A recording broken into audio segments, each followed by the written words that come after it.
Então, gente, bem-vindos à segunda transmissão da TV Corona. Hoje a gente vai ter a apresentação do Pedro, que vai falar sobre filosofia da informação para bebês.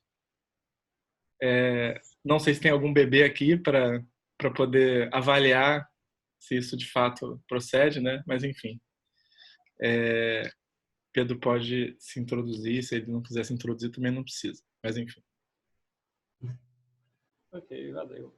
Valeu pela iniciativa, na real, de juntar as pessoas nesse momento estranho, esquisito, complicado, difícil. Espero que todos estejam bem, que todos tenham lavado as mãos. Bom, eu vou falar um pouco de filosofia da informação, que é basicamente tudo que eu venho pesquisando desde o fim da minha graduação e durante todo o meu mestrado.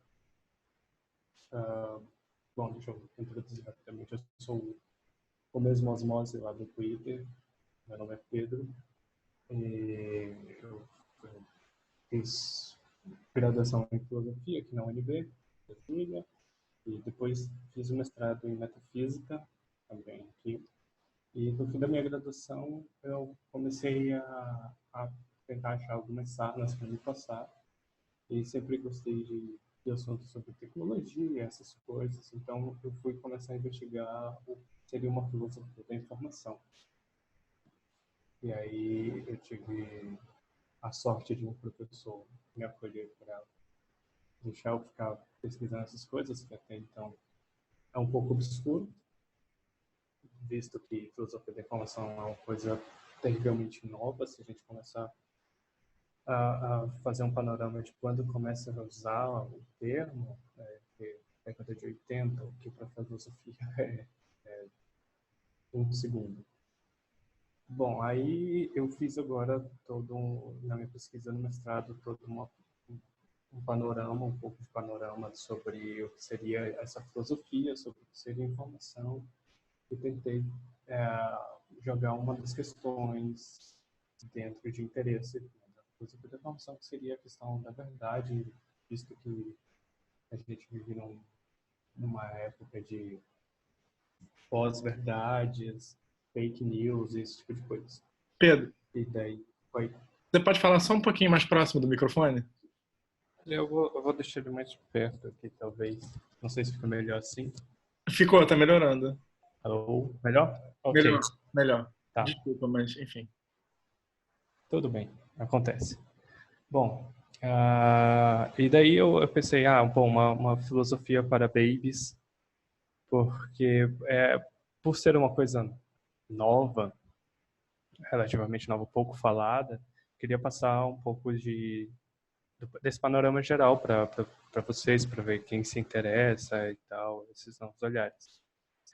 E daí, bom, eu basicamente dividi o que eu vou conversar com vocês em mais ou menos 3 partes, que é tratar um pouquinho sobre a ideia do conceito de informação, de onde surgiu, como surge e tal, que é um pouco importante para a gente pensar uma filosofia da informação. Depois, propriamente, a filosofia da informação e, por fim, se der tempo, a gente começa a falar sobre algumas questões que estão aí dentro, talvez questões éticas ou questões justamente sobre a verdade ou coisas do tipo. Tem um texto, para começar a conversa, tem um texto de um cara chamado Fred Adams, depois eu envio se for necessário, que ele marca, ele coloca como marco zero de uma filosofia da informação a década de 1950, porque é justamente nessa década que está rolando a tese do Claude Shannon, que é a teoria matemática da comunicação. Reparem, não existe informação no título, mas se trata sobre informação em última instância. E também o texto do Alan Turing, aquele do jogo da imitação. São textos próximos e o Fred Adams acha que ele é talvez um marco zero para a gente começar a pensar o início de uma filosofia da informação. Eu acho que isso é realmente uma década muito importante, mas ela está rodeada de outros anos, com outros trabalhos ali em volta. E o exemplo mais claro que eu consigo ver desses estudos que estão relacionando informação, comunicação, cibernética, esse tipo de coisa, são as conferências de Massey, que ocorrem ali entre 1946 até 1953, que bom, é quase uma TV Corona, só que dos anos 50, financiada pela Fundação Josiah Massey. E o que eles fizeram foi reunir vários pesquisadores de diferentes áreas e começarem a discutir as suas pesquisas, basicamente como a gente faz agora, só que voltado um pouco para a questão da cibernética. Um dos nomes que está encabeçando essas conferências é o Wiener e outras pessoas, como o próprio Claude Shannon. Um fato curioso é que quando eles estavam montando essas conferências, eles queriam uns nomes fortes para atrair mais o olhar da comunidade científica, do público, esse tipo de coisa. Então, eles cogitaram em chamar o Einstein, mas aí o Einstein falou, olha, isso aí cibernética parece um pouco de matemática aplicada e eu já mexo com física, então não vejo muita ideia nisso. Valeu, falou. Aí eles chamaram o Bertrand Russell, mas o Russell tinha acabado de voltar dos Estados Unidos naquele fatídico encontro e ele não gostou muito dos americanos e acabou recusando. E eles também chamaram o Turing, mas o Turing tinha certos problemas com a coroa e não viajava muito. E por fim, bom, não tivemos nenhum desses três bons nomes nas conferências. Nós tivemos outros como o Bateson, o Shannon, o próprio Wiener e por aí vai. O McKay, que vai ser um personagem importante aqui durante a nossa conversa. Bom, então nessas conferências, falava essas apresentações e tudo mais, o Shannon, a importância do Shannon tanto para teorias da informação, embora a tese dele seja teoria matemática da comunicação, é basicamente um problema de transmissão, um problema de engenharia. A partir de alguns problemas anteriores sobre telégrafos e tudo mais, o que o Shannon fez foi como eu consigo pegar uma informação de um lugar e mandar ela para outro lugar e calcular isso, calcular perda, esse tipo de coisa. E então ele fez um trabalho basicamente de engenharia e apresentou, claro que isso vingou bastante. O que a gente conhece hoje de transmissão de informação está muito pautado no esquema do Shannon, tal, embora tenha outros. O ponto é que para o Shannon, o que importava numa transmissão de informação era você pegar um pacotinho de coisas, decompor isso num alfabetozinho e probabilisticamente descobrir o quanto chega do outro lado com estatística e considerando ruído no meio do caminho, esse tipo de coisa. Para o Shannon, não me interessa se a informação que está no ponto A, quando chegar no ponto B, vai ter um sentido diferente, ou uma ideia diferente, ou vai causar alguma coisa diferente, porque a ideia dele é basicamente a transmissão dessa informação. Das conferências, ele apresenta isso e tem o Donald McKay, que é um cara que vai contra num livro chamado O que é Informação, do Robert K. Logan, ele chama esse movimento que o McKay faz de contra-revolução de McKay. Porque o McKay vai falar o seguinte, olha, essa ideia que o Shannon propôs é muito interessante. Porém, não existe só esse tipo de informação, né? A gente não tem como só lidar com essa informação de eletrônica, né? De energia, de bits de um lado para o outro. Existem outros tipos de comunicação, de informação, de comunicação, que a gente tem que levar em conta. A gente tem que levar em conta, então, também o significado das coisas, não somente os signos, mas também o que eles representam, quando ele chegar do outro lado. Por exemplo, não só a questão da informação que chega lá, mas, por exemplo, se a informação não chega lá, isso vai causar no receptor alguma reação que pode ser tomada como informacional também, né? Se eu, de repente, minha comunicação aqui com vocês corta, eu paro de falar, vai ter alguma reação em vocês, né? Existe um sentido, olha, caiu a internet, sei lá, ele teve um ataque de Covid-19, alguma coisa vai acontecer. Vocês vão começar a pensar no que pode ter acontecido. E isso mexe com vocês, isso mexe com os receptores, então vai ter um problema aí que só esse caminho que o Shannon propôs não é suficiente para a gente falar de informação. E por aí vai, começam esses debates interessantíssimos aí. É claro que a proposta do McKay não foi adiante, até porque se a gente tem computadores hoje, acho que é muito mais por conta do Shannon do que do McKay. Mas é um ponto importante, é um ponto do debate que é importante. E que talvez influencie lá na frente outras discussões, né? Bom, eu vou dar um salto aqui da década de 50, mais ou menos, para o fim da década de 80, que é quando eu acredito que começa realmente a surgir, não que esse momento não fosse um momento reflexivo, filosófico, ali a gente tinha gente trabalhando com questões da mente, epistemológicas, éticas e tudo mais, mas ainda não era um campo, o que a gente pode denominar, ou que alguém denomine como filosofia da informação. Eu acredito que isso vai começar a aparecer do fim dos anos 80, e eu acho que eu gosto de dar crédito a dois nomes, que é o do Rafael Capurro e do Luciano Floridi, que são dois filósofos, e o Rafael Capurro, ele é equatoriano, se não falha a memória, e o Floridi é italiano, e eles começam a ter os primeiros trabalhos sobre as questões éticas informacionais. Então, o que, por exemplo, as empresas fazem com as nossas informações, o quão ético é deter essas informações, distribuir, armazenar, lidar com isso, ou são informações sensíveis ou não, e tudo mais. Começam só com os trabalhos éticos e tudo mais. E eles vão vendo que esse campo e essas discussões cada vez mais vão ramificando para outros pontos, por exemplo, questões epistemológicas de como nós apreendemos as informações e tudo mais, ou questões propriamente ontológicas, no sentido de se perguntar, primeiro, o que é informação? Porque, bom, se a gente parar para pensar, informação é um termo polissêmico.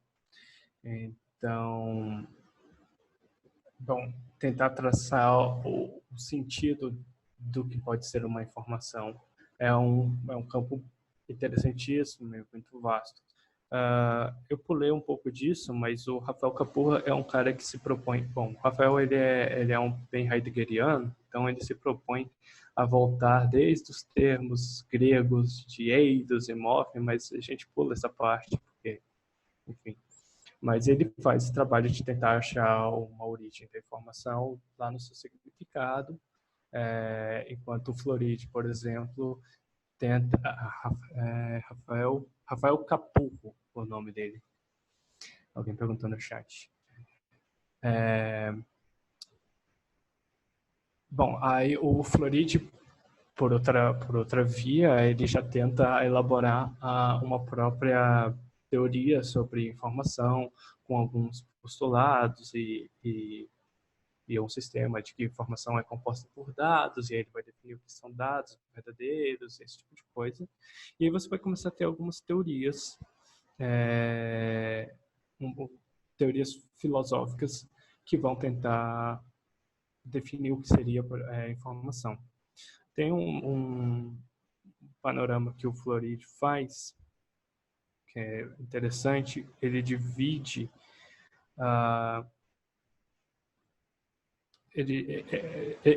primeiro ele faz uma coisa que eu acho invejável, que é parafrasear o Aristóteles, e que é falar que a informação ela também se apresenta de várias maneiras e coisa e tal. É difícil de falar dela. E aí ele vai falar, bom, a gente pode ter três tipos de teorias informacionais. Teorias unificadoras, por exemplo, que vão tentar pegar no conceito de informação todos os tipos de informação e colocar lá dentro. A gente vai ter teorias reducionistas, que é pegar o que seria o de menor da informação, definir aquilo e tudo e qualquer coisa que compõe, que tem aquilo, vai ser informação. Se sei lá, essa conversa, ou se nosso DNA, ou se sinal de fumaça detém essa pequena partículazinha que definir o que é informação. Se tiver lá, então a gente pode falar que aquilo é informação. Então a gente vai ter esse panorama que é do múltiplo e desse do que é o da menor, reduzido, reducionista. E, bom, vai ter também uma proposta do Floridi, que é uma definição geral que é muito maluca. Então a gente para por aqui. E acho que só esses três, esse panorama de a gente ter a ideia de informação como uma teoria unificada ou uma teoria reducionista já é super interessante aqui. Até chegar de novo o Rafael Capurro e dar tapa na cara de todo mundo e falar isso não é possível. E aí ele lança o que ele chama de trilema de Capurro. Quer dizer, na realidade não é bem ele que lança isso, né? Existem uns caras chamado Ralph Kirchner. O Ralph Kirchner ele propõe essa teoria unificada da informação, mas aí ele vai chegar a um certo ponto que ele não vai conseguir elaborar muito bem e vai começar a cair nisso que ele encontra no Capurro, que e aí o Ralph Kirchner mesmo chama de trilema de Capurro, que é basicamente nenhuma teoria informacional, quando a gente está falando aqui nenhuma teoria da filosofia da informação conseguiria manter em pé três pressupostos, que é uma da univocidade, ou seja, quando você tem uma mesma referência para todos os conceitos de informação, isso já não dá muito certo.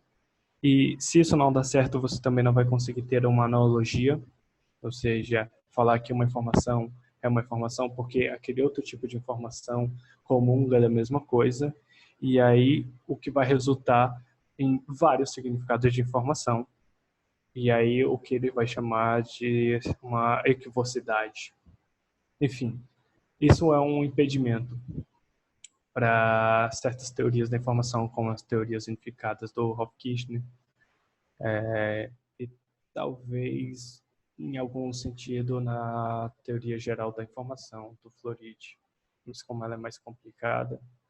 Enfim, existe uma terceira via, que é uma terceira via, eu não sei se eu posso falar que ela é uma via estruturalista, mas a ideia dela é que se tenha estruturas de informação que, com um pulo do gato, consegue dar uma fugida do trilema, que é a teoria do Mark Burg, que tem aqui, eu não sei se que consegue dar uma saída através de algumas estruturas informacionais que vão conseguir nem precisar do aparato da analogia e nem da univocidade e tudo mais.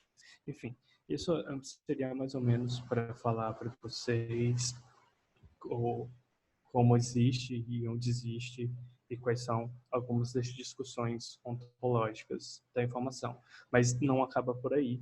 A gente tem, por exemplo, uma lista que faz um filósofo português chamado Fernando Ilharco sobre diversas temáticas que se pode trabalhar dentro da filosofia da informação. Eu fiz um PDF pirata, posso passar, se vocês tiverem interesse, sobre essa lista, sobre alguns pontos. Então, ele vai falar sobre os principais problemas dentro de uma filosofia da informação, como esse problema ontológico, mas também um problema ético, um problema estético, um problema epistemológico, problemas com inteligências artificiais, por aí vai. Um dos problemas que a gente pode abordar, e que foi o que eu tentei de leve, bem de leve assim, quase en passant, tratar no final da minha dissertação de mestrado, foi a questão da verdade. Porque a questão da verdade, quando você se definir o que é informação, a gente vai ter mais ou menos uma rixa dos proaléticos, a gente pode chamar, e dos não proaléticos, que seria o seguinte: seria necessário por uma informação ser uma informação, seja lá de qual tipo, de qual forma, de como a gente vai falar que isso é informação, mas seria necessário ela ser verdadeira para ser considerada informação ou não? A gente vai ter primeiro um tipo de informação que se chama informação instrucional.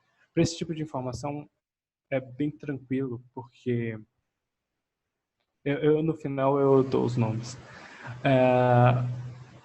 Pelo seguinte, se eu falo vá à esquerda, vire à direita, ande 10 passos, isso não tem como a gente dar um valor de verdade, né?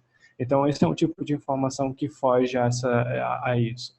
Mas para outros tipos, para as quais significado é importante, falar que uma coisa é verdadeira ou falsa pode alterar. Para o Luciano Floridi, necessariamente, para ser informação, qualquer coisa, tem que ser de dados bem informados, e esses dados bem informados precisam ser verdadeiros. Então, não é que não exista informação falsa, mas aquilo que é falso não poderia ser considerado informação. O que eu acho, assim, não sei, eu não consigo lidar com dessa maneira. Eu já estou muito mais pro lado do que pensa que não necessariamente a gente existe outros tipos de fenômenos informacionais que a verdade ou ela não está presente, quer dizer, não estou falando de informações falsas, mas, por exemplo, a perda de informação pode causar algum resultado, ou não informação também, e não informação não seria informação falsa, né? Você só teria uma ausência, mas isso em determinado contexto pode significar alguma coisa, e se significa alguma coisa e tem a capacidade de mudar alguma coisa, então, bom, se a gente voltar na origem de morph e ethos, quando muda, né, a gente tem uma ação, e essa ação vai ter consequências ou coisas do tipo. Então, a minha visão nesse ponto da discussão seria de que, bom, não necessariamente precisa ser verdade para ser informação. E aí, um dos exemplos que a gente tem, por exemplo, é o da pós-verdade, de situações a qual a verdade ela é menos determinante do que a subjetividade ou os fatos, e isso, através de uma informação, faz com que um grupo de pessoas faça uma fila no posto de trabalho, porque receberam no WhatsApp a notícia que estavam contratando, e as pessoas perderam o dia de trabalho, perderam o dinheiro que tinha, ou coisa do tipo, né? Se locomoveram, passaram horas, foram para uma fila, chegaram lá e descobriram que não existe, era uma fake news, uma notícia falsa, e vejam, isso tem a capacidade de mover e mudar. A gente vive isso hoje, exatamente agora, quando se fala que o vírus não é letal, que não existe, que é uma maluquice, que todo mundo pode ir para a rua, dançar carnaval, que não vai dar nada, e daqui a pouco isso muda num nível global e por aí vai. Então, eu acho que esse trato com a informação, ela sendo falsa, ela tem esse significado que a gente tem que olhar para ela e tal. E acho que a filosofia da informação é um dos caminhos que se propõe a não só combater, talvez, mas a investigar e a propor. Então, filosofar no fim das contas, porque é isso que a gente sabe fazer, né? Bom, acho que deu quase meia hora aqui, 20 minutos talvez. Se vocês quiserem começar a me apedrejar em rede pública, fiquem à vontade. Eu acho que tem algumas coisas no chat aqui. Tá, tem uns nomes, eu passo aqui os nomes para vocês. É isso. Antes de começar, primeiro agradecer o Pedro pela fala. E, bem, só lembrando todo mundo que, assim como na semana passada, né, a ideia é mais do que, digamos assim, alguém ficar pontificando unilateralmente. A ideia é a gente tentar criar um espaço de discussão, né? Então, assim, não se sintam tímidos de fazerem perguntas que vocês talvez achem idiotas, ou até de fazerem perguntas que relacionam o que foi falado com um outro campo, né, com uma outra área. Acho que justamente o espaço é aqui para isso. Então, então esperar agora aquele momento maravilhoso, né, que é ver se alguém faz a primeira pergunta, né? Olha só que bom, alguém já fez a pergunta. E só avisar mais uma coisa antes de falar da pergunta da Amanda. E se vocês quiserem fazer perguntas, vocês podem ou mandar mensagem no chat, ou vocês podem levantar a mão, né? Tem uma funçãozinha que você meio que levanta a mão, e aí a gente pode desmutar vocês. Ou vocês podem avisar no chat que vocês querem ser desmutados, se vocês quiserem falar, né? Se vocês quiserem só aqui digitar, aí a gente pode repetir. O Pedro pode ler a pergunta em voz alta, né? E responder, né? Enfim. Então, vamos aproveitar então que teve uma pergunta, né? E começar por ela. Então você pode começar, Pedro. Ok.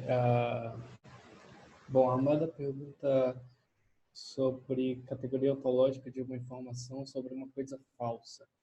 Tipo que um autor fala em um mundo de ficção, por exemplo. Tá? Eu estou pensando mais ou menos na questão de um livro, de um mundo ficcional. Talvez seria isso. Não sei se você está entendendo. E o que teria de informação dentro de um livro, por exemplo, um conto do do Borges, assim, que não, a gente nunca sabe bem se ele está lidando com a verdade, aquilo que ele está falando realmente aconteceu com ele ou não. Talvez se for esse tipo de informação. É isso?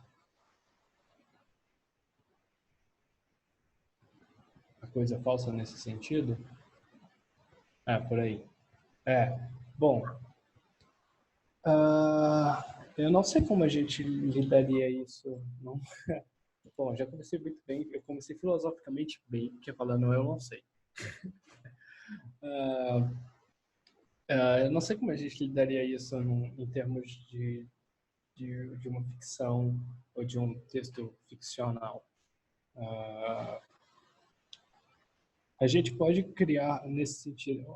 Nesse sentido, eu acho que o que eu mais consigo me aproximar seria se a gente começasse a pensar em termos de virtual, igual o virtual que a gente tem de um Second Life aqui na internet, de nossos avatares, e que se misturam, de certa maneira, entre o que nós somos neste mundo e o que nós somos no mundo virtual, no mundo da web.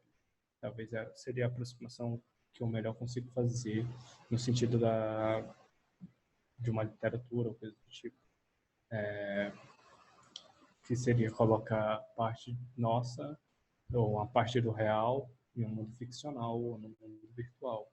E aí, nesse sentido, eu vou partir um pouco mais para o lado Rafael Couture, que tenta desenvolver o que ele chama de ontologia digital, que seria basicamente o seguinte: bom, a proposta dele é observar, já que a gente vive num mundo hiperconectado, e na famigerada era da informação. Então, de certo modo, é claro que a gente tem não só uma vida aqui, mas como uma vida, né, uma vida aqui nesse mundo, como uma vida aí nesse outro mundo, que é o mundo virtual. E mesmo que você não tenha um acesso, por exemplo, à internet e aos vídeos do WhatsApp de um grupo dançando com um caixão nas costas, você tem pelo menos seu nome num banco de dados do governo, e isso já te daria, de certa maneira, uma existência nesse mundo. E essa existência, ela seria verdadeira no momento em que você tem algum dado seu, você está constituído ontologicamente nesse mundo digital. Talvez, eu acho que eles... Bom, se você fizer como é que era o nome daqueles... Quando você fazia um perfil falso? Bom, se você faz um perfil falso, também existe lá uma existência sua. Acho que a gente pode pensar nesse conceito de falso, por exemplo, na literatura da mesma maneira. Talvez existe um pouco de seu lá, mesmo que ele seja um perfil falso. E nesse sentido, existe. O ponto é esse, existe. Mesmo sendo falso, existe. Sabe? Não tem como a gente negar aquela existência, mesmo que ela não corresponda ao que está do outro lado da tela ou ao que se passou com o autor, se passou com, sei lá, com o Borges e seus amigos. Aquilo, de certa maneira, existe, mesmo sendo falso. Eu acho que na filosofia da informação a gente poderia tratar assim. Eu acho que eu não respondi totalmente a pergunta, mas acho que eu tô ficando meio nervoso que tá correndo aqui o chat. Deixa eu ler a próxima pergunta, então, que a gente vai mudar o protocolo. Eu leio, algum de nós vai ler e você responde, que aí fica menos... Mas se vocês, lembrando que se vocês quiserem falar, a gente desmuta vocês, tá? Isso é uma forma da gente para as pessoas a falarem também. O Maurício perguntou, pode repetir os 3 pressupostos do trilema de Capurro, ou teorema de Capurro? Não sei um trilema. se você acabou pulando. Valeu. Tá, nesse ponto eu vou tentar dar uma lida bem... É um trecho bem pequeno, mas são, de fato, as definições que ele faz, traduzida mal e porcamente por mim, mas que talvez fique um pouco menos confuso de falar assim, só jogar na cara de vocês. Ele diz assim, os 3 pontos do trilema são a univocidade, que é o que ele chama em inglês de university, que é quando se solicita do conceito de informação a mesma referência em todos os contextos. Ou seja, quando eu vou propor uma teoria da informação, uma teoria informacional, esse ponto diz, eu preciso que em todos os tipos de informação que ocorram no mundo, seja, por exemplo, a informação que contém as nossas células, o nosso DNA, a informação que tem dentro de um livro, a informação de quando eu pergunto para uma velhinha como você chega na igreja, todas essas coisas, elas precisam ter uma univocidade, elas precisam ter um ponto em comum que defina aquilo como informação, que seja embalado nisso. O problema é que quando a gente tem esse tipo de coisa, a gente vai partir para a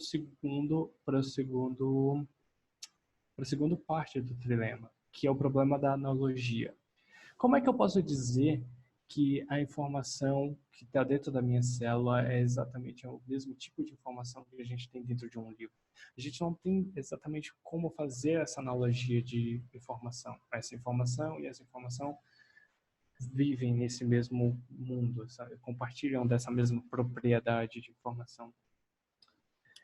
E como existem vários significados de informação nesse sentido, a gente vai cair na terceira parte, que o Capurro chama de equivocidade, que é, olha, a gente não tem como lidar com todos esses tipos de informação, E, nesse sentido, fazer uma teoria unificada da informação não dá certo. Não dá certo. A gente não tem como unificar a informação. E é por isso que eu acho que, em grande parte, e é o que eu cheguei a algumas conclusões no fim da minha pesquisa, é de que, gente, a informação ela é polissêmica, e a gente pode montar isso, sei lá, montar isso desde o conceito de morph e de eidos.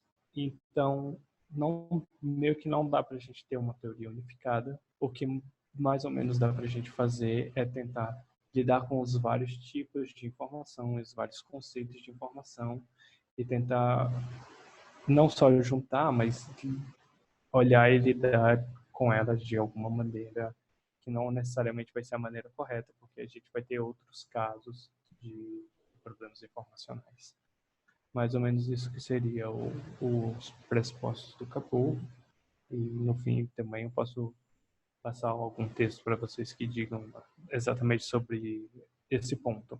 Mas é quase o trilema é quase uma impossibilidade da gente construir uma teoria unificada, uma teoria que dê conta de todos os tipos de informação. É basicamente isso. Vejamos. Tem outra pergunta? O Gabriel, ele queria saber como anda ou o que você acha do estado atual da cibernética. Ainda podemos falar de cibernética? Tudo está no campo da filosofia da informação? Morreu a cibernética? Gabriel, se o Gabriel com o A é o desnecessário. Que bom, eu não sei se a gente pode falar que a cibernética morreu. Quer dizer, não sou eu que vou decretar a morte e vida de cibernética. Por um lado, eu vejo que aquela cibernética das conferências, por exemplo, bom, talvez, ou mesmo a cibernética que o INE propõe, talvez todos esses estudos, eles não estejam, sei lá, 100% atuais. É claro que, por exemplo, na questão da verdade, da pós-verdade e tudo mais. Eu me lembro no fim do livro da cibernética do INE, ele comentar, por exemplo, uma questão sobre, se eu não me engano, chama homeostase. É basicamente o equilíbrio das coisas, e o equilíbrio das coisas ele vai lidar com a questão de verdade e falsidade, e o INE, por exemplo, ele vai tratar disso num campo político, por exemplo. Ele vai falar sobre como a verdade e a falsidade nos discursos políticos, por exemplo, podem causar reações que não estão equilibradas, e quando elas não estão equilibradas, isso vai rolar um certo jogo de verdade e falsidade, que bom, vai acabar resultando em coisas boas, coisas ruins e tudo mais. A ideia é de que a coisa esteja sempre equilibrada, mas discursos políticos, por exemplo, é uma ferramenta que afunda esse barco. E se a gente retirar o que o INE fala lá em 1950 e transpor para 2020, faz sentido. É claro que na época dele a gente não vivia uma pandemia de Covid-19 e muito menos presidentes eleitos por fake news, esse tipo de coisa. Mas, de certa maneira, é um traço lá da cibernética que ainda sobrevive, e aí talvez seria uma questão de atualização dos problemas cibernéticos ou das soluções cibernéticas.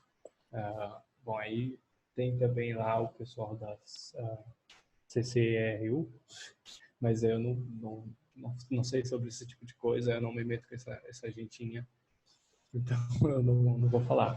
Mas é isso. Eu acho que, bom, não sei se morreu, mas o que a gente pode fazer é olhar lá para trás e tentar atualizar um pouco das questões. Né? O pessoal, vocês que estudam bastante Deleuze, esse tipo de coisa, e tem também, né, uma certa tentativa de atualização, se eu não me engano, né?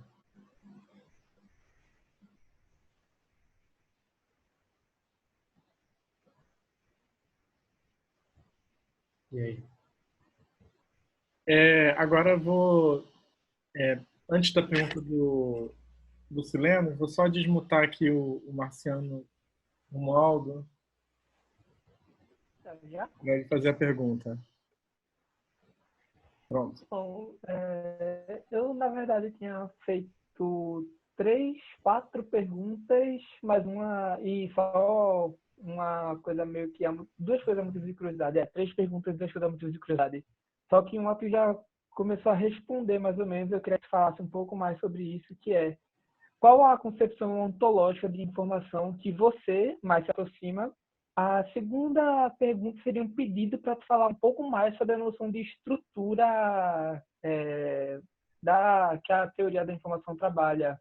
A terceira, a terceira já começa com uma curiosidade. É porque quando tu falou do trilema de Capurro, eu lembrei de outro trilema grego, que eu acho que talvez, eu não sei, eles têm funções parecidas, que é o trilema de Agripa, que é basicamente um trilema de um cético grego para justificar porque não é possível a gente conhecer nenhuma verdade, nem da lógica, nem da matemática.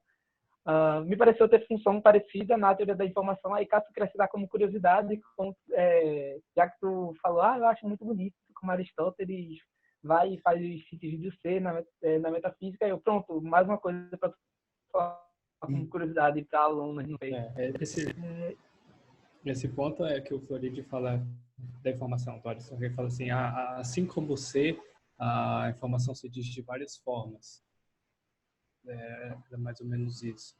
Bom, mas deixa eu começar pela primeira, que foi o que eu me aproximaria mais de uma definição ontológica de informação. Essa acho que talvez seja mais difícil, que é falar mais do que eu acredito, do que os outros já disseram. De fato, eu vejo que uma teoria unificada existe vários problemas nela. Um problema a ser vencido seria realmente esse problema do Capurro. E eu também não sou lá muito fã das propostas do Luciano Floridi, então talvez por isso, por birra, eu não tenha entrado muito. Embora ele tenha quase um sistema bem lógicozinho, assim, daqueles...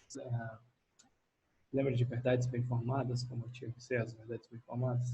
Ele tem uma sobre como seria a informação bem formada. Então, ele teria criação feita de dados, esses dados precisam ser... Toda a informação é feita de dados, esses dados necessariamente precisam ser verdadeiros, esse tipo de coisa. E aí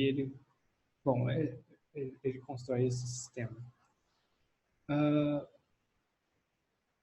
Eu gosto um pouco, e aí ela combina um pouco com o que você perguntou sobre a questão da estrutura, que foi com quem eu me aproximei um pouco mais, um pouco mais fascinado, que é a questão da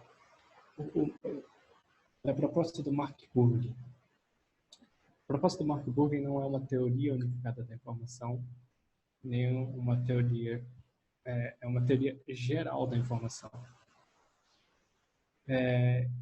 O problema dessa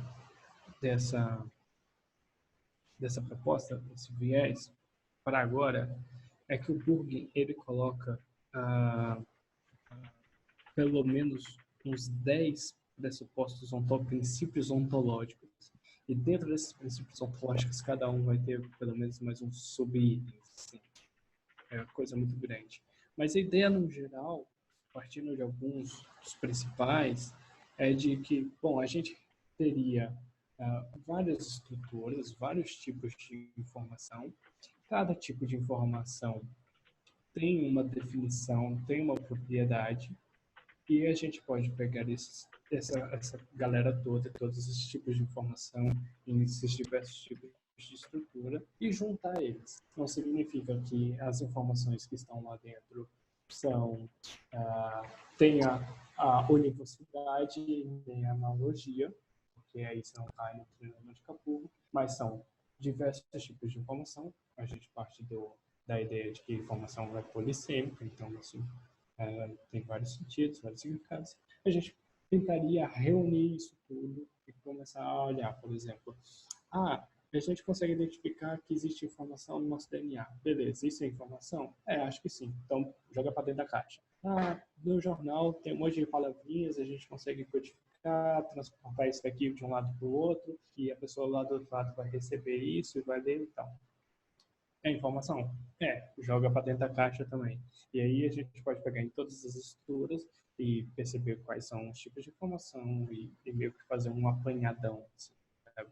É claro que para isso acontecer, a gente vai precisar de alguns personagens lá dentro. Por exemplo, um emissor, um receptor, não necessariamente, tanto na visão do Burger, mas como o próximo disso, não necessariamente precisa ser verdade, mas precisa ter talvez significado. O significado talvez seja bastante importante, né?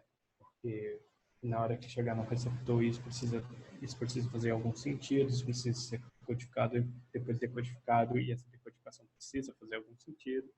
Então, eu acho que eu estaria bem próximo de pensar que a gente existe nesse mundo vários tipos de informação e a gente precisa de várias maneiras para lidar com ele. Não seria um pequeno pontinho, assim, falar informação, é isso, mas informação são várias coisas e a gente pode lidar ontologicamente com elas de várias coisas, de várias formas. Informações falsas, verdadeiras, virtuais, reais, sei lá, começa a inventar monásticas, não sei, mas é mais ou menos por aí. Tinha mais alguma coisa? Então, tinha uma pequena coisinha que era mais um comentário do que uma pergunta. É porque a questão sobre a existência de informação falsa, eu achei um pouco curiosa e até ia pedir para tu falar um pouco da justificativa, um pouco mais, tu já deu os comentários, mas falar um pouco mais sobre por que não existiria informação falsa. Mas, só para realmente falar do meu comentário, é que esse problema está me lembrando muito um problema grego também, que Platão já faz alusão no diálogo Eutidemo, mas no diálogo sofista ele deixa isso explícito como um problema que é como é possível eu dizer o falso. Isso tem muito a ver com o poema de Parmênides, porque quando ele faz a identidade de ser, pensar e dizer o falso num sistema como esse é um pouco estranho, porque ao falar o falso eu estaria dizendo aquilo que não é, e como não é num sentido absoluto, eu não conseguiria nem falar sobre isso. Mas o negócio é que Platão, no Sofista, ele vai fazer uma espécie de categorização também, a lá o Burger que tu está citando, pensando o não ser, assumindo que o ser pode ter vários sentidos. E Aristóteles vai deixar isso mais explícito na metafísica. E eu acho, inclusive, que o Burger é leitor de Platão e Aristóteles, porque há muito tempo atrás eu li um artigo, eu não lembro o título, mas era basicamente de um autor que estava dizendo que a Grécia Antiga tinha meio que descoberto dois conceitos extremamente importantes para a contemporaneidade com todo, que é a noção de átomo com Demócrito e a noção de forma de Platão. E ele vai discursar um pouco sobre a noção de forma e ele vai propor uma proposta do que é a forma de fato para Platão, já que há discussão do comentarista acerca do que ela é, e ele vai propor justamente que acho que a noção de estrutura. Aí eu fui ler sobre ele, aparentemente era um cara que fazia teoria da informação ou algo do gênero, enfim. Tu sabe dizer se é ele ou não? Olha, pode ser. É um pouco parecido. Talvez seja. Eu não conheço esse texto. Talvez depois, quando você achar, a gente pode dar uma olhada junto. Deixa eu, então, só tentar amarrar isso um pouquinho na questão da verdade, que eu acho que é a questão para mim é a questão mais rica da discussão. E por isso que no fim da minha dissertação eu só joguei isso e saí correndo, porque eu acho que eu não tenho capacidade para falar disso agora. Mas é uma parte que me encanta muito. Eu acho que quando a gente pensa nessa questão da informação falsa, no fim das contas, pelo menos quando eu penso nisso, eu penso na questão quase bem epistemológica, no sentido de informar como aquilo que molda a mente. Aquilo que pode ser que no fim ela também molde a realidade. Mas numa primeira instância seria aquilo que molda a mente. Informação, né, se a gente começar a puxar lá as etimologias chatas, a gente pode pensar na informação como não só aquilo que molda dentro, não como negação, mas aquilo que molda dentro, mas também né, a gente pode pensar a informação como aquilo que molda fora, molda a informação, sei lá, dá forma às coisas, né? Dá forma a um pedaço de argila, por exemplo. Isso dá forma àquilo, de certa maneira, é informação. Mas também, quando eu leio um texto, escuto alguém falando, alguém me dá uma direção, alguma coisa, eu também estou sendo informado.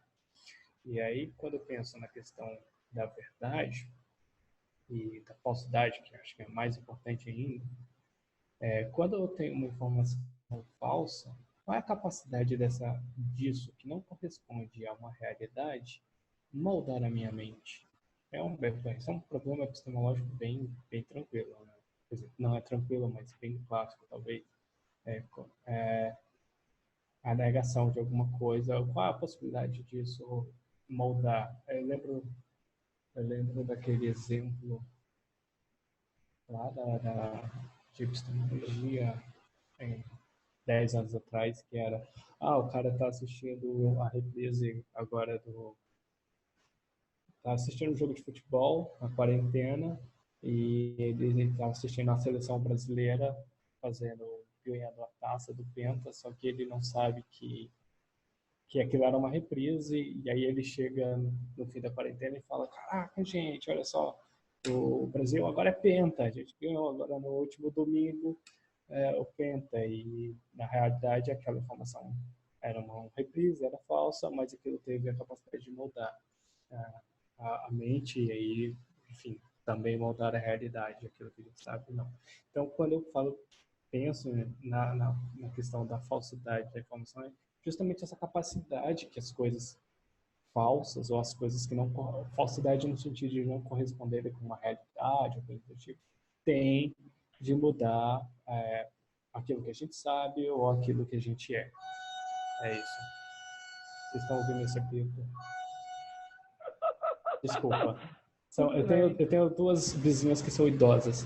E elas, quando elas abrem a torneira, eu sei que é a informação que elas estão vivas. Se eu passar 2 dias sem ouvir o barulho, as idosas morreram de Covid e eu preciso chamar alguém para remover os povos ou coisas do tipo. Então, isso é um bom sinal. Ok?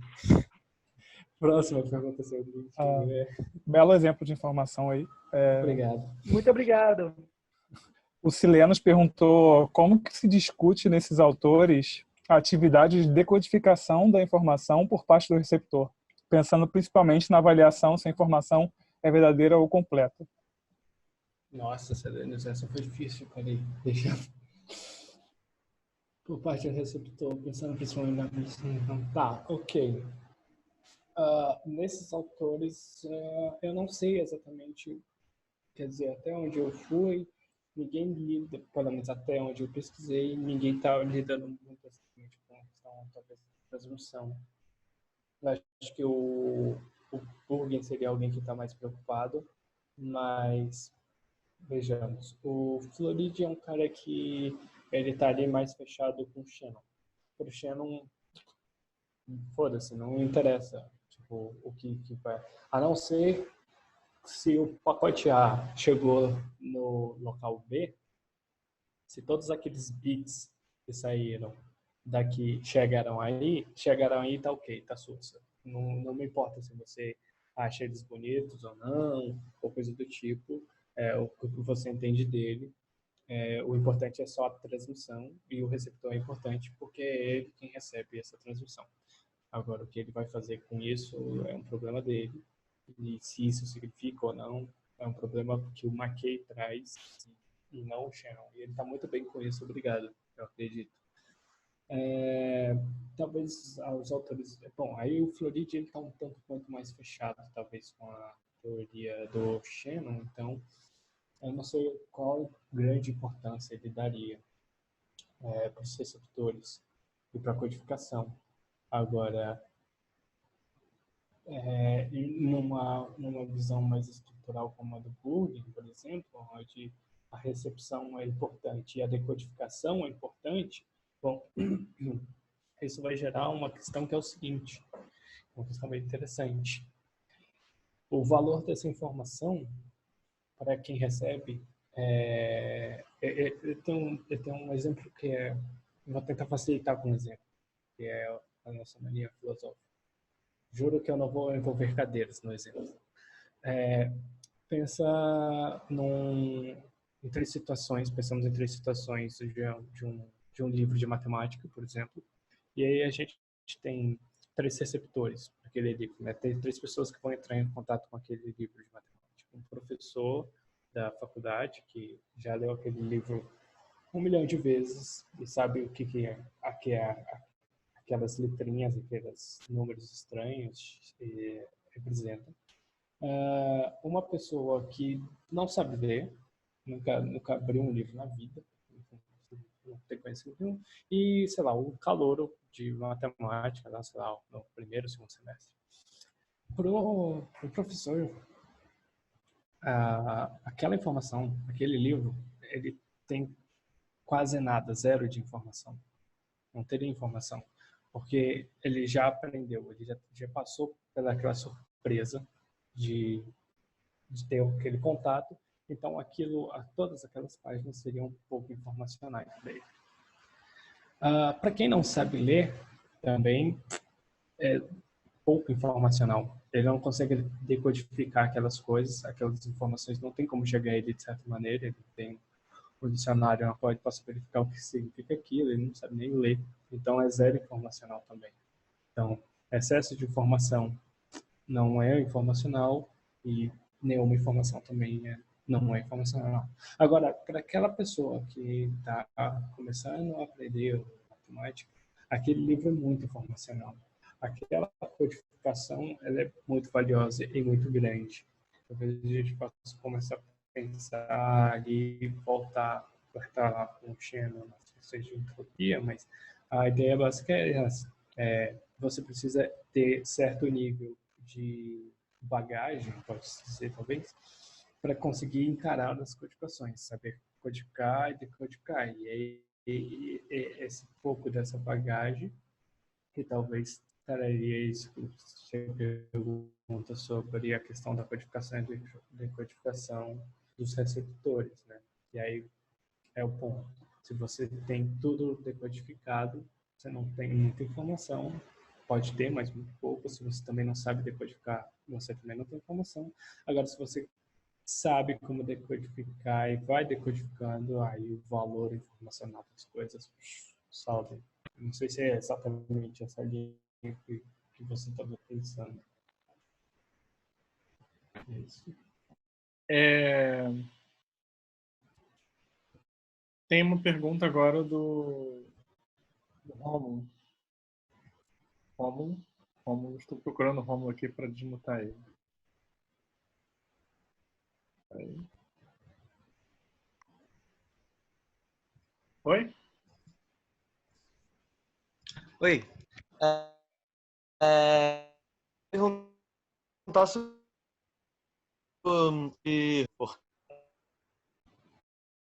conceituado em outras áreas e parece interessante atualmente experimental o conceito da teoria da informação, mas eu não sei qual é o conceito na teoria da informação, tipo, o que é da informação distribuído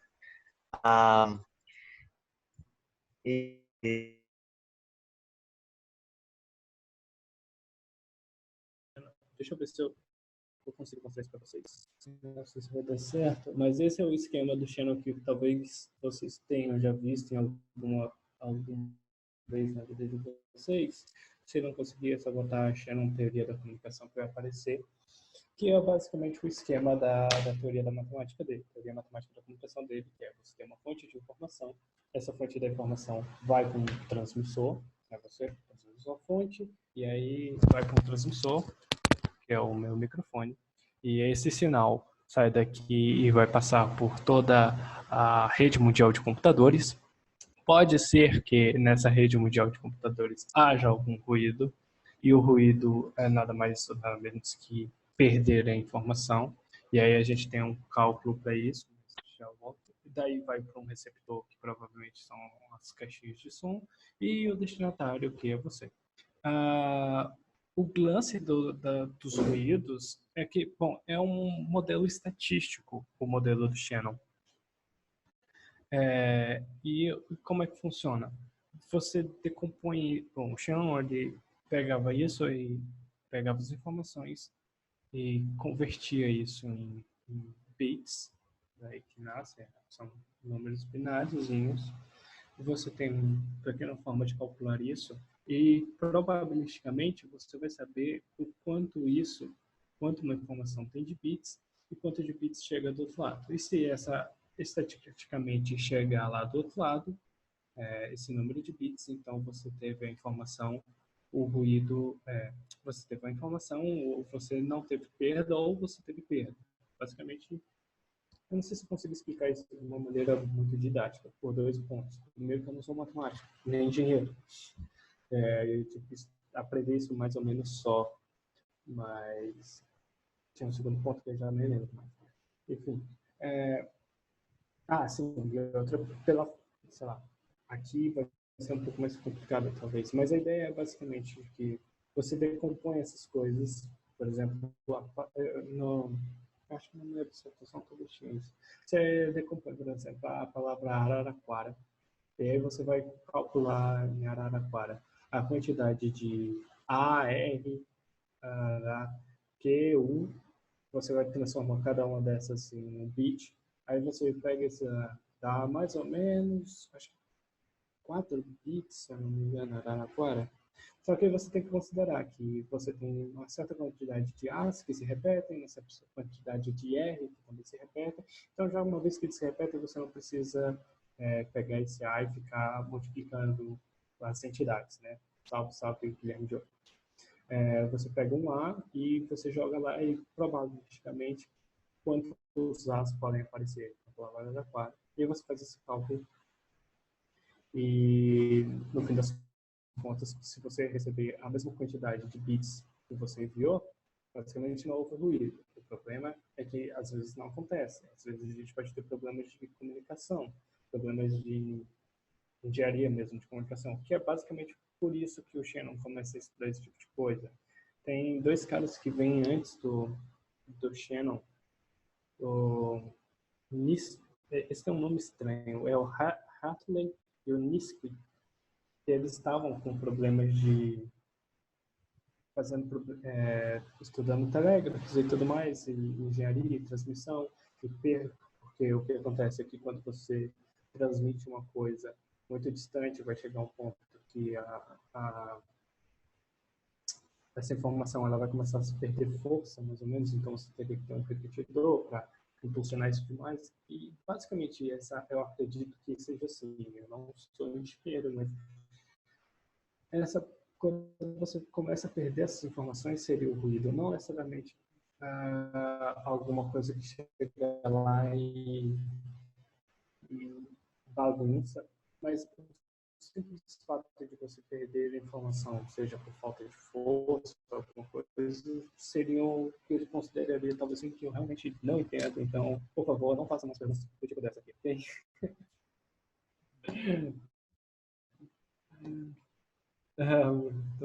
Tô te zoando só. Mas... Posso continuar? Ou... A minha internet está meio zoada, então eu perdi esse sinal. Pode sim. Isso aí são problemas de ruído. Tá foda o ruído aqui. O Maurício perguntou uma pergunta bem de calouro do curso Osmose 101. Na teoria do Shannon, qual o papel da relevância nessa questão de informação, verdade, falsidade, etc. E uma provocação anedótica, né? Vocês ponham aí. Cara... São proibidas as provocações. Exatamente. Considerando que vírus é um envelope de informação que se replica, seja nosso Átila e Amarino e nos dê a solução para a pandemia, Osmose.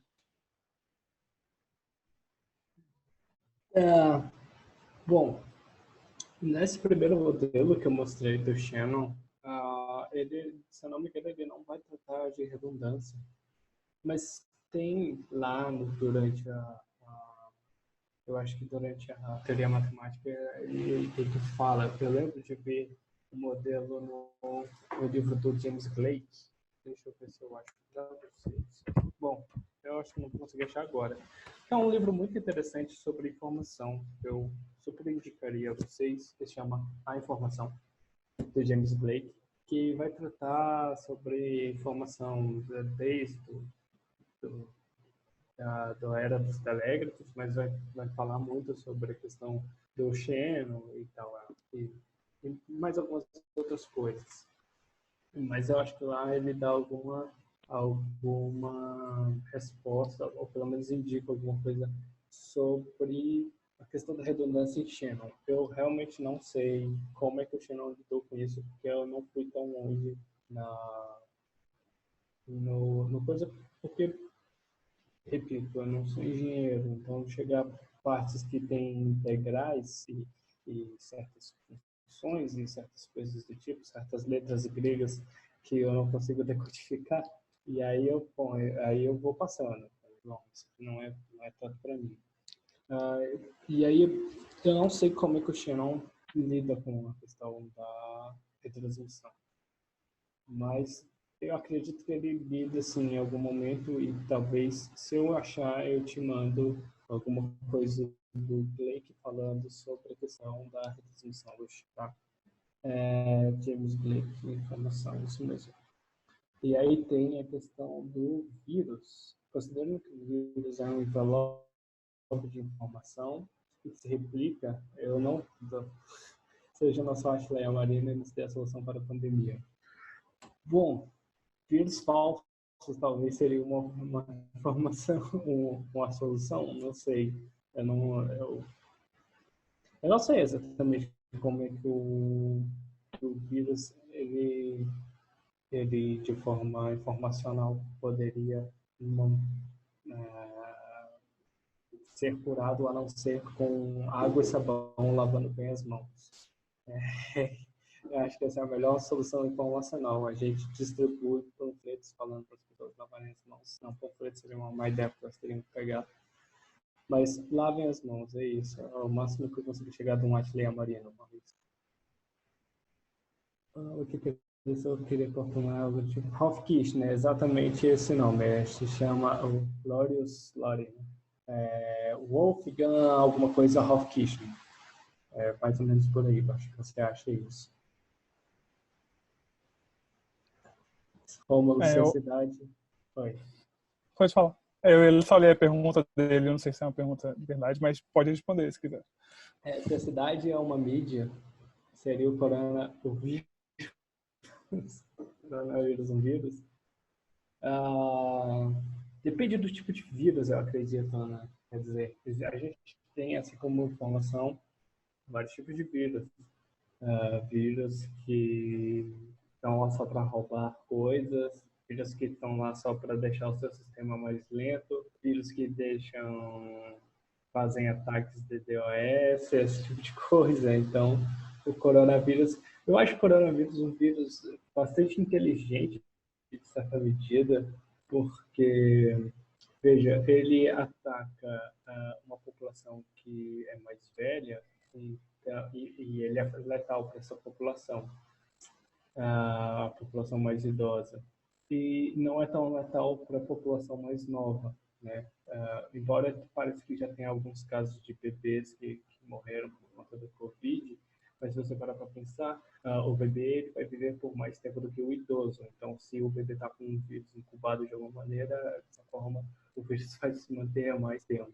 E aí ele começa a disseminar para outros. Ele vai ficar, quer dizer, vivo ele não vai ficar, mas ele vai ficar dentro de um corpo por mais tempo, porque esse corpo tem mais tempo de vida do que um idoso, né? Eu acho o Covid um vírus um tanto quanto inteligente, pelo estrago que ele anda fazendo. Tem outra pergunta. Eu vou ler a do Pedrinho Cícero. Grande diferença. Os autores tratam sobre um grau de capacidade informacional de cada meio. Por exemplo, se a foto, o vídeo, linguagem falada, o mesmo gênio informam mais ou menos um que o outro, ou como o próprio meio pode criar o impedimento de seu limite informacional. Por exemplo, o que cada língua permite dizer, o que não é possível, etc. Uhum. Tá. Dos autores que eu pesquisei, eles não falam exatamente. Eu acho que eles estão um pouco mais preocupados com a questão informacional, menos relacionadas com os meios, dependendo da abordagem, o meio ali não vai influenciar tanto se é uma foto, vídeo, internet ou qualquer outra coisa, só em salvo alguns casos, por exemplo, para o Rafael Capurro. É importante que seja um meio digital, porque ele tenta propor uma ontologia digital, dizendo que toda e qualquer pessoa ou coisa que esteja no mundo digital existe. Mas, por exemplo, o Burguinho, eu acho que ele não vai se importar tanto assim com qual é o meio. Agora, o Robert K. Logan, que tem um livro chamado O que é Informação. Os nossos títulos são ótimos, não sei se vocês percebem. Ele vai nesse livrinho, o livro está traduzido, o Logan trabalhou com o McLuhan e tudo mais, ele é um canadense. E nesse livro ele vai falar sobre alguns meios. Um desses meios que ele vai falar, que eu acho que é o que está mais voltado para as pesquisas do Logan, seria a informação que ele chama de biótica. Ou seja, seria a informação que a gente carrega, literalmente que a gente carrega. A informação que está nas nossas células e tudo mais. Mas não só isso. Nesse livro ele também vai começar a abordar informações em certos níveis culturais, como em mídias de televisão, coisas do tipo. E ele vai também para, por exemplo, a questão da linguagem. É bem importante para ele. Ele consegue fazer algumas relações na questão da linguagem, da construção das linguagens, das línguas e códigos e tudo mais, e como isso são suportes para a informação. O Logan, ele meio que também acho que daria essa flertada da formação polissêmica e estrutural do Burg. Se eu não me engano, ele deve citar o Burg em algum lugar. E o Logan, aí o Logan ele vai fazer essas diversas abordagens com diversos meios. Eu acho que seria os caras que falam sobre isso que eu tenho em mente mais claro, que faz uma abordagem sobre os diversos meios informacionais. Eu acho que era mais ou menos isso. Deixa eu ver o que era. Eu acho que eu já me perdi na pergunta. Bom, tem o grau de informação, o grau de capacidade informacional de cada meio.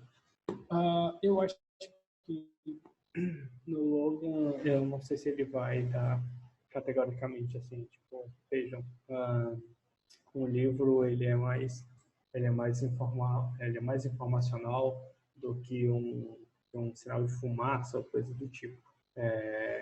Mas ele vai aportar que existem diferentes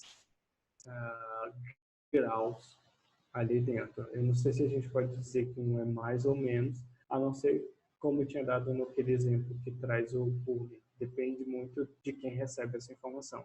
Depende muito. Para mim, fumaça só pode significar fogo. Para outras pessoas, fumaça pode significar ei, vem aqui em casa tomar um café.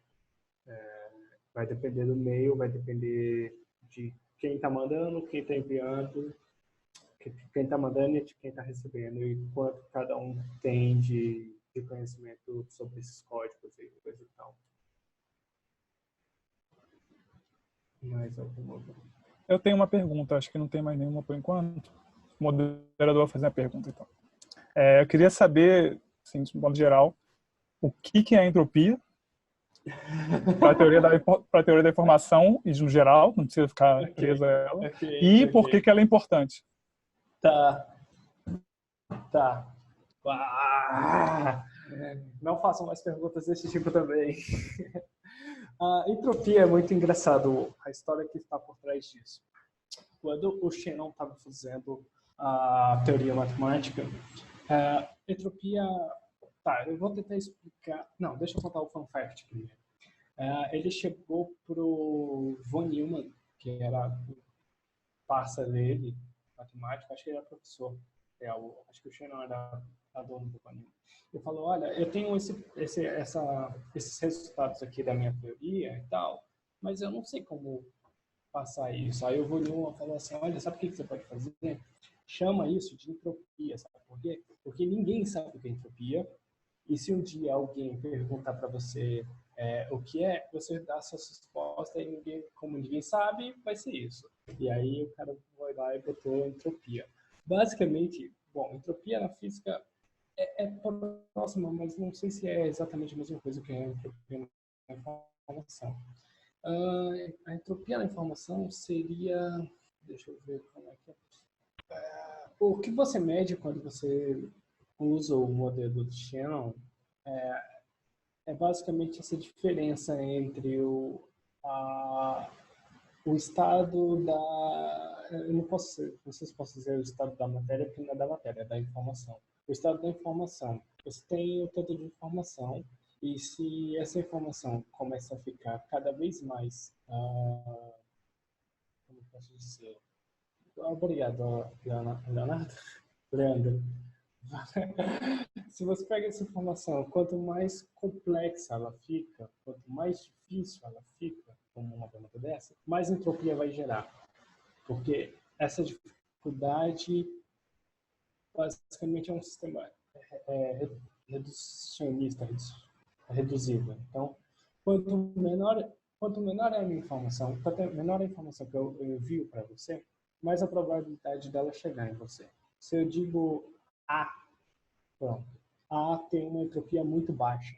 As chances de A sair da onde eu falo e chegar até você é muito alta.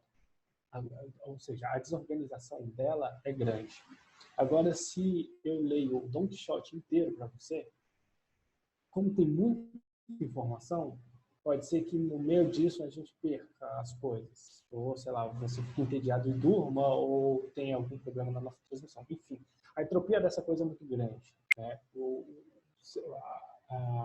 A desorganização dessa coisa pode ser muito grande, principalmente quando você tem que codificar isso em bits e tudo mais, embora seja uma função para você diminuir a entropia da coisa toda, é você decodificar. Né? Pegar uma frase, se eu decodificar ela em alguns números, claro que a entropia vai ser menor, porque você pega várias letrinhas e reduzir essas várias letrinhas a zeros e uns e diminuir a quantidade, a entropia vai ser menor. Essa é a ideia, basicamente. A visão mais... Quando eu estava tentando aprender sobre isso, a visão mais material que eu tinha sobre entropia é você pegar uma pedra de gelo.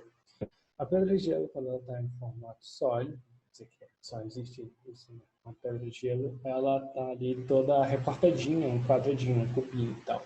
E aí você descongela isso. Quando você descongela, você vai começando a causar um certo caos, você vai perdendo a forma do gelo, daquela pedrinha, e vai se transformando numa pocinha d'água na qual você não consegue reconhecer uma forma de um retângulo, sei lá, um cubo de gelo.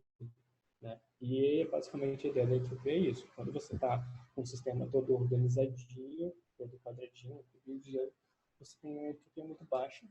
E quando isso começa a se perder, e aí pode se perder por diversas coisas, no caso da matéria, né, que é o gelo, é o calor causa isso. Mas no caso da informação é outro tipo, pode ser vários outros tipos, na verdade, problemas de comunicação, desse tipo. Você vai perdendo essas características e isso vai aumentando a entropia. É basicamente isso. Eu não sei se eu consegui explicar direito, eu não sei se eu vou conseguir explicar isso direito nunca na minha vida, mas eu me esforço, gente. Não, deu para entender, sim. Seria uma coisa tipo grau de improbabilidade, então, basicamente. Isso, né? exatamente. É o grau de improbabilidade. Quanto mais improvável, maior a entropia. Quanto mais provável, menor a entropia. É basicamente exatamente isso. A probabilidade da informação chegar num lado ou em outro. Tá, perfeito. Vamos ver aqui. Eu acho que o Rafael tem uma pergunta. Não, ele só gritou porque eu falei sem segurar o meu microfone aqui. Acho que ninguém ouviu sobre entropia. E agora eu vou ter que repetir tudo para vocês. Vamos lá. Um cubo de gelo... Eu tenho uma pergunta que é uma pergunta que talvez você não vai reclamar, não sei, mas enfim. Que é uma pergunta de leigo, né? Então, por isso que eu me deixo fazer ela. Você sabe, assim, o desenvolvimento da computação quântica modifica alguma coisa dos paradigmas de teoria da informação? Isso... Não sei, Rafael, desculpa. Não estou em níveis quânticos ainda, é sério, não sei. Eu vivo num plano... Alô? Então tá tudo certo. Acho. Não, olha só, eu vou falar que eu cheguei a ter contato com um livro, ele está um pouco distante, senão eu mostrar para você, que são alguns debates meio que ontológicos, assim, ou tipo, o quanto, e ontológico no sentido assim, o quanto o mundo, as coisas seriam, no fim das contas, pura informação, né? Se a gente pudesse ter algo que definisse todas as coisas, seria informação.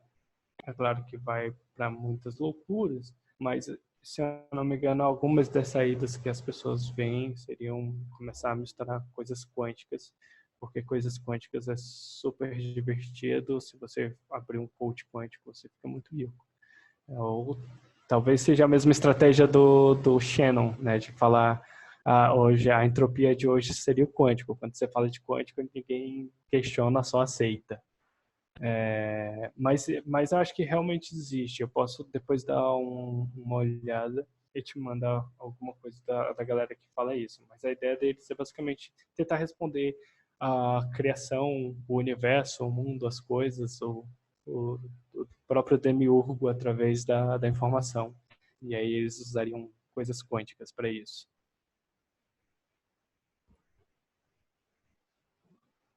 Não. Entendi. Não, eu entendo. É um tema... Entendo que o Petão também... Alguém tem mais alguma questão? Aqui já começaram a bater as panelas.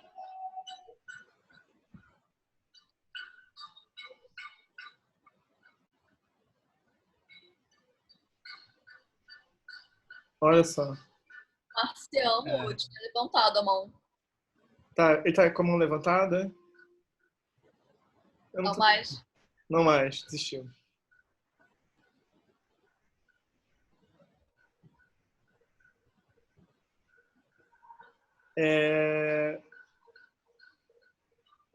Peraí.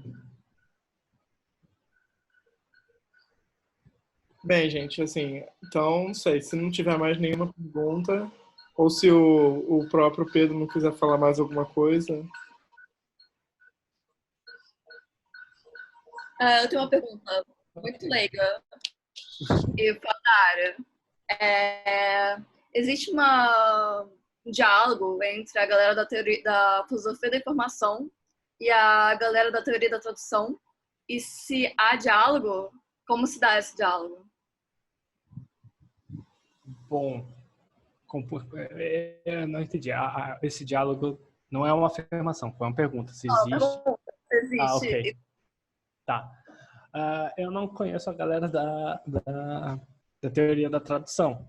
Talvez exista um diálogo.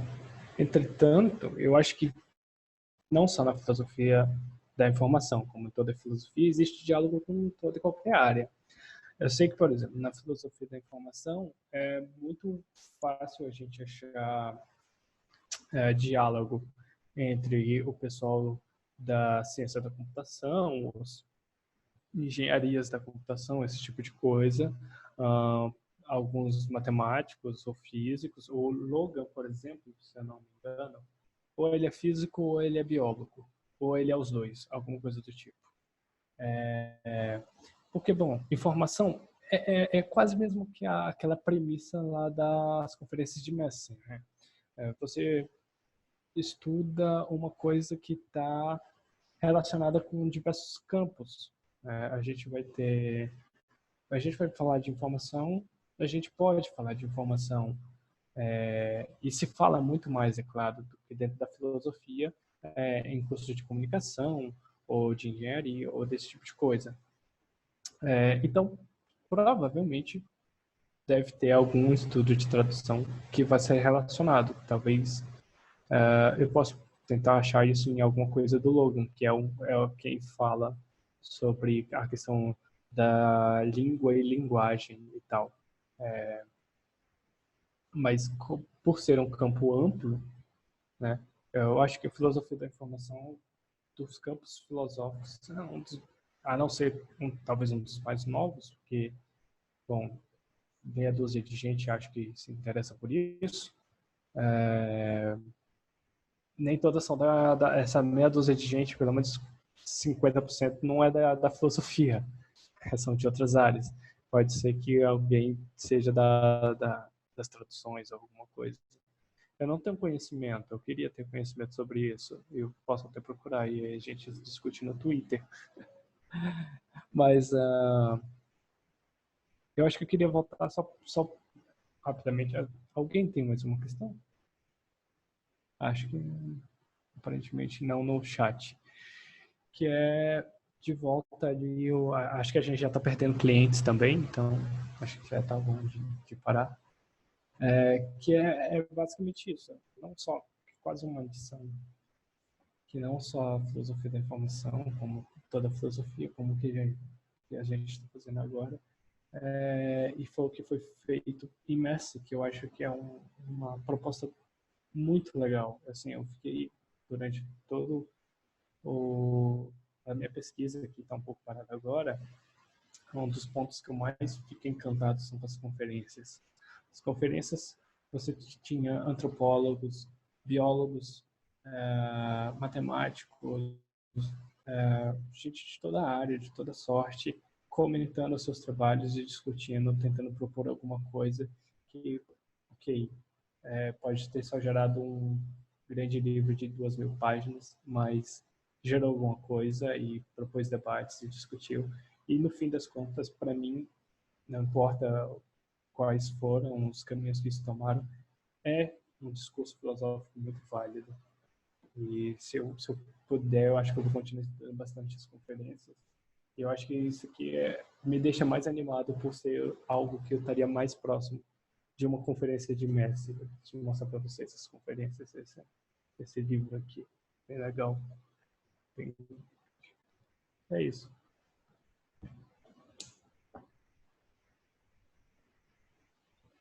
Apareceu mais uma pergunta do... o Guilherme quer que mostre de novo e apareceu uma pergunta do Daniel. Oi, queria saber se a abordagem que a filosofia da informação sobre esse negócio de Big Data. Tá, esse são as conferências, elas tá integral aqui, elas são do período de 1946 até 1953, que foi quando durou essas conferências, e ela funciona assim, você tem o que cada um falou, né, cada um apresentou, e depois você tem a transcrição do debate, o que é muito legal. Que é basicamente o que a gente está fazendo aqui, assim, a gente tem alguém apresentando e depois você tem uma discussão, e no caso era 1950, não tinha YouTube, não dava para registrar o debate, então se registrou o debate nesse livro, e eu fico muito, sei lá, contente com isso. Depois, sobre a questão da Big Data, a abordagem de filosofia da informação sobre esse negócio de Big Data. Tá, eu não sei.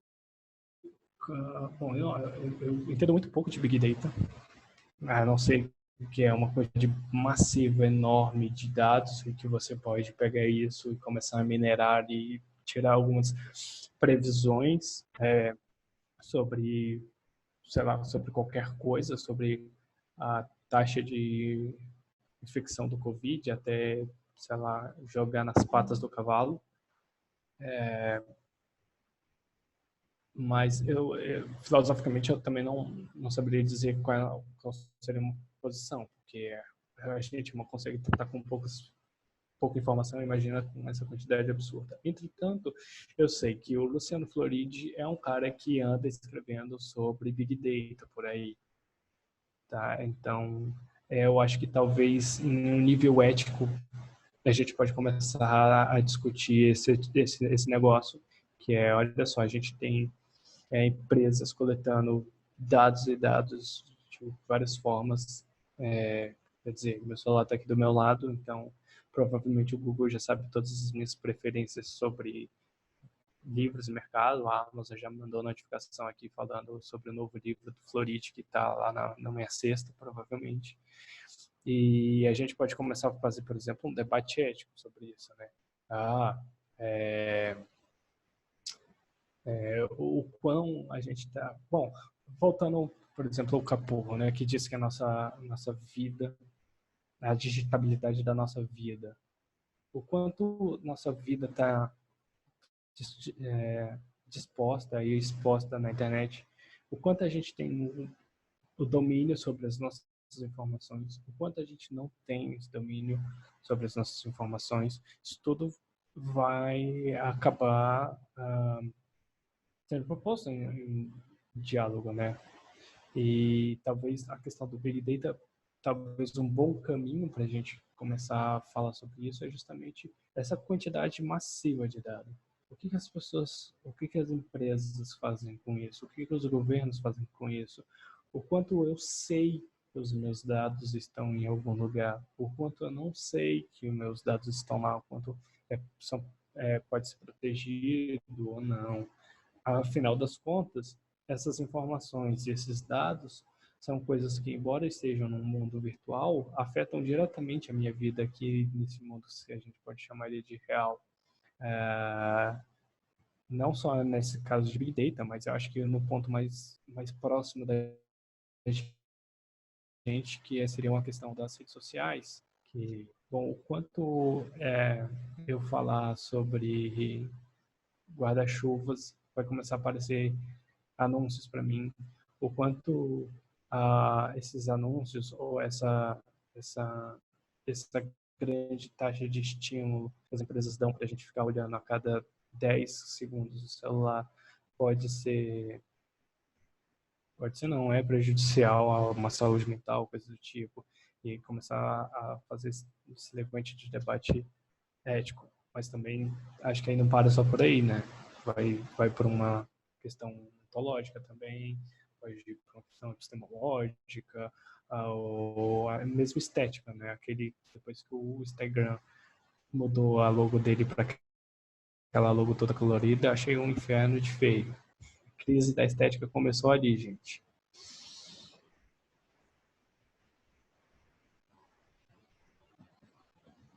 Sobre o ponto do Big Data e uma conexão direta da filosofia da informação com o direito.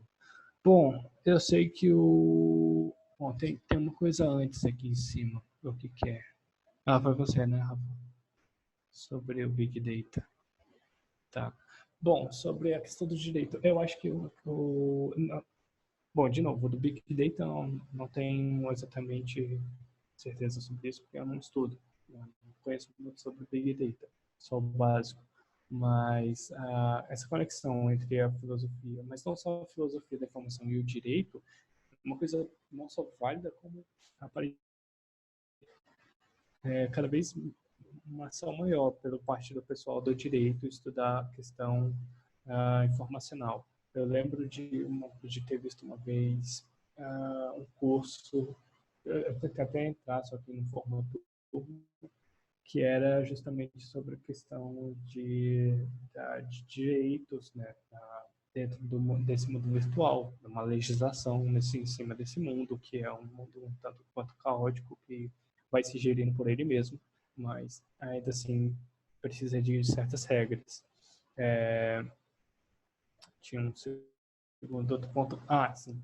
E eu lembro também de ouvir um podcast agora, eu acho que foi no Salvo Melhor Juízo, que é um podcast de direito, que falava sobre direito 4.0, que é justamente o uso das tecnologias não só de Big Data, mas tipo, tecnologias digitais ou informacionais para dentro do direito. Eu lembro lá do convidado falar, inclusive, no uso de drone para fazer investigação, que, bom, enfim, existe aí essa relação muito próxima que avança cada vez mais dentro do direito, se lidando com a informação. E, é claro, onde tem qualquer estudo, por que não a filosofia ir lá e meter o bedelho dela? Porque é nisso que a gente é bom, gente. Bolhas.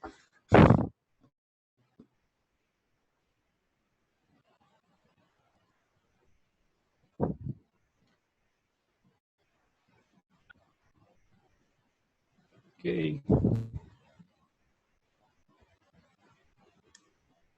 Alô, acho que o Rafael travou aí. Oi? Não travei não. Outra vez. Acho que voltou. A minha internet está muito ruim. Não, eu acho que tem. E aí, tem mais alguma pergunta? Mais alguma questão?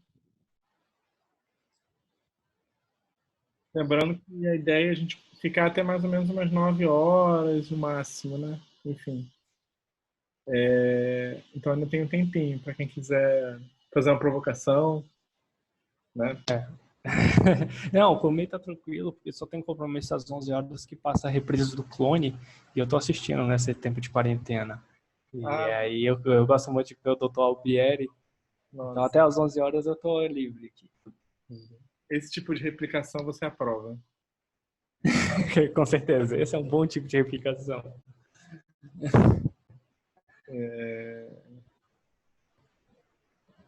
Bem, se não tiver mais nenhuma questão, eu vou aproveitar para...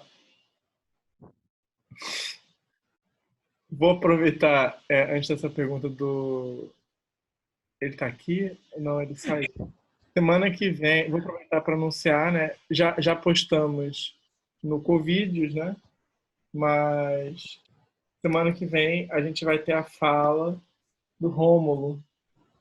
E a fala do Rômulo vai ser... Peraí que o negócio é meio analógico aqui. Fenomenologia dos dispositivos de escuta portátil. Ou seja, né? Ô, louco. Pois é. Maneira. E... Enfim, então, semana que vem a gente vai continuar com isso. Se não tiver mais nenhuma questão, enfim, lembrando também que, enfim, para quem tiver interesse em participar, as instruções estão na nossa conta do Twitter, né? @covidios19. Não tem... Assim, a gente está aberto para todo mundo, né? A gente está tentando não fazer um critério, assim, digamos assim.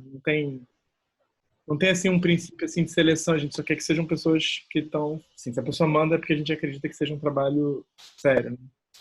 Então, não tem preocupação assim, de porque esse é um espaço de troca, né?